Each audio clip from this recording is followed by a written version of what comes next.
नमस्कार, मैं आपका अपना विकास चौहान। स्वागत है आपका विकास चौहान के साथ ट्रू कहानी क्राइम की में। पहली वीडियो है, कोई गलती हो तो बताना, सुधारेंगे। सीखने की कोई उम्र नहीं होती। मैं आपको कहानी बताता हूँ संजय कुमार यादव की। ये उस वक्त की कहानी है जिस वक्त की हमारे देश क्या तकरीबन सभी कोरोना नाम की बीमारी से लड़ रहे थे। जबकि बात है पलायन करके जो निचले तबके गए थे, वो पलायन करके कोई अपने घर जा रहा था, जो जिसको भी जहाँ मौका मिल रहा था, जैसे भी साइकिल से पैदल, सभी अपने अपने घर की तरफ जा रहे थे।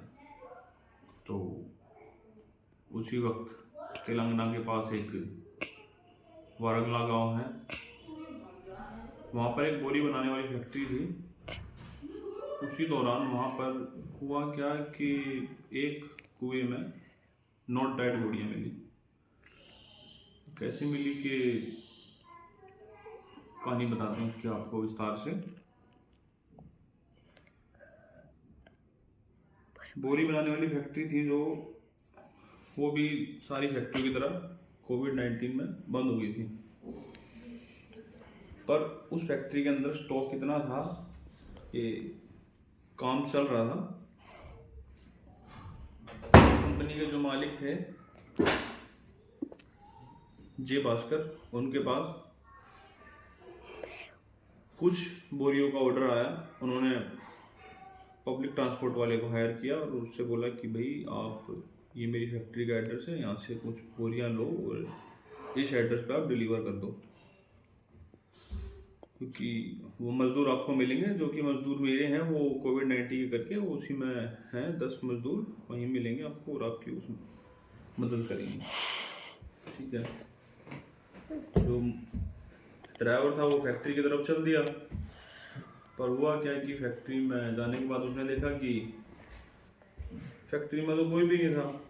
जे भास्कर जी ने बताया था कि वहाँ कम से कम 10 हैं मजदूर। उसने वो वापस आ गया और उसने जय भास्कर जी को बोला कि वहाँ पर तो कोई भी नहीं था। जय भास्कर जी ने ये सुना तो उन्होंने अपने पार्टनर संदीप जी को फोन किया और संदीप और जय भास्कर जी दोनों कुछ एक आधों को साथ लेकर फैक्ट्री की तरफ चल दिए। तो जैसे कि ड्राइवर के द्वारा बताया गया था वहाँ पर कोई भी नहीं था, तो वहाँ पर कोई भी नहीं पाया। कुछ सुबह से लेकर दोपहर तक ढूंढा गया, सभी लापता थे। फैक्ट्री खुली हुई थी। कुछ चिंता का विषय तो ये था, फैक्ट्री के अंदर स्टॉक भी था कि भाई फैक्ट्री खुली हुई है और 10 मजदूर थे जिसमें कि कोई भी नहीं है। कोई बात नहीं। दोपहर के तकरीबन 2 बज रहे थे। जो जे भास्कर जी और संदीप जी के साथ जो भी गए थे ना, उनमें से एक शख्स फैक्ट्री के कुछ ही दूरी पे, लगभग 150 से 200 मीटर की दूरी पे एक कुआं था। वो कुएं के पास जाता है और कुएं में झांकता है जैसे ही, तो मानो कि उसके पाँव के नीचे से जमीन निकल गई और वो जोर से चीखा। जैसे ही वो जोर से चीखा तो जो भी साथ गए थे उसकी चीख सुन के सभी उसी के पास आ गए। तो क्या हुआ, उन्होंने भी देखा तो वो भी सब हैरान हो गए कि असली मंजर क्या था कि उस कुएं के अंदर 4 बोरियां तैर रही थी पानी में, और 4 बोरियां तैर रही थी। तो उन्होंने तुरंत पुलिस से संपर्क किया और वहाँ पर पुलिस की टीम आई और उन 4 बोरियों को निकाला। तो उसमें 4 बोरियों में लाश थी। फैक्ट्री कर्मचारी मकसूद की थी। फैक्ट्री कर्मचारी मकसूद की बीवी निशा और उसकी बेटी और उसका बेटा, इन चारों की लाश थी। कोई बात नहीं। फिर चिंता का विषय तो ये बना कि ठीक है, 4 तो मिल गए, 6 कहाँ गए। 6 को भी ढूंढने लगे, कड़ी मेहनत करी, उस दिन नहीं मिले। पुलिस बल के आला अधिकारियों के आदेश के द्वारा कि भाई कुएं की गहराई से जांच की जाए। अगली सुबह कुएं की गहराई से जांच करी तो पाया गया कि जो 5 बोरियां थी ना, 5 बोरियां और मिली उसके अंदर, कुएं के अंदर 5 बोरियां और मिली। तो उसने देखा बाकी सारे कर्मचारी भी उसी में मिले, बोरियों के अंदर पैक, मृत अवस्था में। अब तेलंगाना में 9 डेड बॉडियाँ मिलना है फैक्ट्री में कोविड-19 के दौरान। तो पूरे शहर में हड़कंप मच गया था। तो पुलिस पर भी भारी दबाव था। तो पुलिस ने क्या किया, तो इन बॉडियों को पोस्टमार्टम के लिए भिजवा दिया। जैसे ही पोस्टमार्टम के लिए भिजवाया तो वहाँ से रिपोर्ट आई कि भाई किसी के साथ मारपीट वगैरह नहीं की हुई और किसी के साथ दुर्व्यवहार नहीं किया गया, कोई नहीं। पर बात तो ये थी ना कि ये करा किसने, मुजरिम है कौन।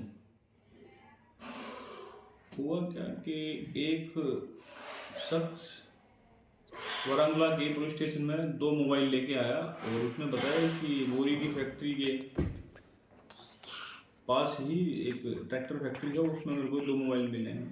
तो जैसे ही वो मोबाइलों की जांच करी गई तो पता लगा कि एक तो मकसूद की बीवी निशा का मोबाइल है और उसी में एक मरने वाले श्री राम और श्याम का मोबाइल है। तो ठीक है, कोई नहीं। फिर उन्होंने देखा कि भाई फैक्ट्री के आसपास सीसीटीवी फुटेज लगी हुई है। सीसीटीवी फुटेज जब खंगाली गई तो उन्होंने देखा कि घटना जब हुई थी 20 मई 2020 को, उस दिन शाम को तकरीबन 6-7 बजे करीब एक शख्स साइकिल से बोरी फैक्ट्री की तरफ आया है और 21 मई 2020 को सुबह वो वापस गया। तो जब उस शख्स की जांच करी गई भी कौन है देखा जाए, उस शख्स की जो पहचान है वो संजय कुमार यादव से की गई। तो संजय कुमार यादव को ढूंढा, भाई उसको पकड़ा गया। संजय कुमार यादव, पहले तो पुलिस उससे पूछा अभी संजय कुमार जी क्या है। संजय ने कुछ नहीं बोला, बोला भी मेरे ये सभी मित्र थे, मुझे इनके बारे में कुछ नहीं पता, इनके साथ क्या हुआ क्या नहीं हुआ। पर पुलिस तो पुलिस है, जब पुलिस शक्ति से पेश आई तो वो कहते हैं डंडे आगे भूत भी नाचते हैं। तो संजय कुमार जी भी नाचे। संजय कुमार जी भी बोले कि फिर उन्होंने बताया कि ये सब कत्ल मैंने ही किए हैं। बात ऐसे ही संजय तकरीबन 2014 में बिहार का रहने वाला है। 2014 में ये तेलंगाना के वारंगला में आए थे और वहाँ पर इसको काम की तलाश में इसकी मुलाकात मकसूद से हुई।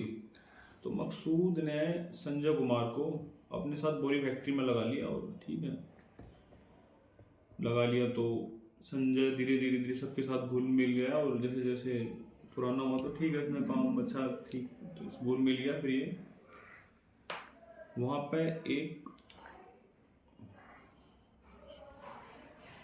संजय कुमार उसकी मकसूद की रिश्तेदार भी रहती थी, रफ़ीका तलाकशुदा थी और रफ़ीका और संजय कुमार दोनों की आपस में नज़दीकियाँ बढ़ने लगी तो प्यार मोहब्बत हुआ, ये दोनों एक साथ रहने लगे।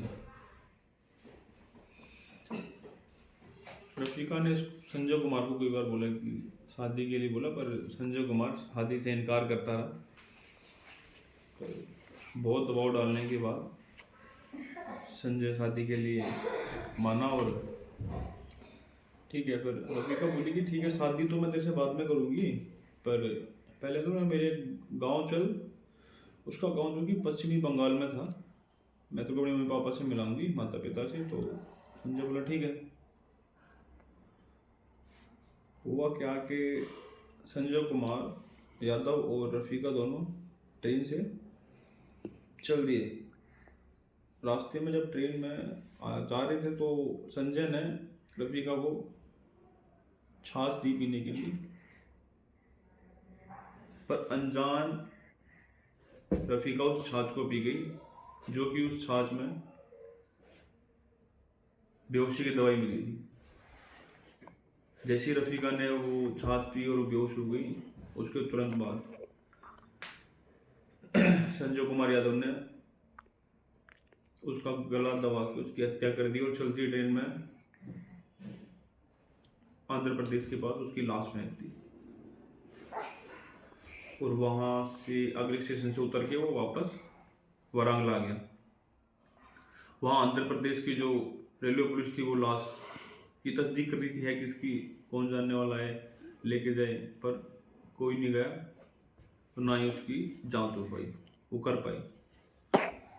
यहाँ पे जब संजय कुमार वापस आया वारंगला में, तो उसने जो रफीका के बच्चे थे पूछने लगे भाई कहाँ है हमारी माँ। उसने बोला वो तुम्हारी माँ तुम्हारी नानी नाना के पास रहेगी, बोली अब नहीं आऊँगी। पर मकसूद को और मकसूद की बीवी निशा को शक हो गया था। उन्होंने उनसे पूछा भाई बता माजरा क्या है, कहाँ गई, तेरे साथ गई थी, तू अकेला कैसे आ गया। पर संजय टाल मटोल करता रहा और वहाँ से वो निकल गया, चला गया, वहाँ से चला गया। और तो कुछ दिन बाद लॉकडाउन लग गया था, जाता कहाँ। फिर वो दोबारा पूरी फैक्ट्री में आया और फिर मकसूद की बीवी ने उसको बोला कि भी बता दे, नहीं तो हम तेरी पुलिस कंप्लेंट कर देंगे। फिर मकसूद ने भी दबाव डाला उसके ऊपर, बताओ, वो चला गया वहाँ से। और उसने सोचा कि मकसूद और मकसूद की बीवी को भी रास्ते का कांटा इनको हटाना पड़ेगा। हुआ क्या कि संजय को पता लगा कि 20 मई 2020 को मकसूद अपने बेटे का जन्मदिन फैक्ट्री के अंदर ही मनाएगा। तो संजय को तो हटाने ही थे। संजय ने क्या किया, नेट वगैरह अपने मोबाइल वगैरह में सर्च कर कर आगे और कम से कम 50 से 60 उसने बेहोशी की गोलियां ले आया। और जिस दिन जन्मदिन था सारे जन्मदिन में बिजी थे, और उसने चुपके से उनके खाने में मिला दी। और जैसे ही खाना सभी ने खाया, किसी को पता ही नहीं लगा, खाना खाने के तुरंत बाद सभी बेहोश हो गए। और संजय उस फिराक में था कि ये कब बेहोश होंगे और मैं कब इनके साथ अंजाम को परिणाम दूंगा। संजय ने बताया था कि जब वो उन्होंने खाना खाया था तो किसी की भी डेथ नहीं हुई थी, सबकी सांसें चल रही थी। तो संजय ने एक एक करके 9 के 9 सभी को बोरी में पैक किया और 7 वाले कुएं में सबको डंप कर दिया।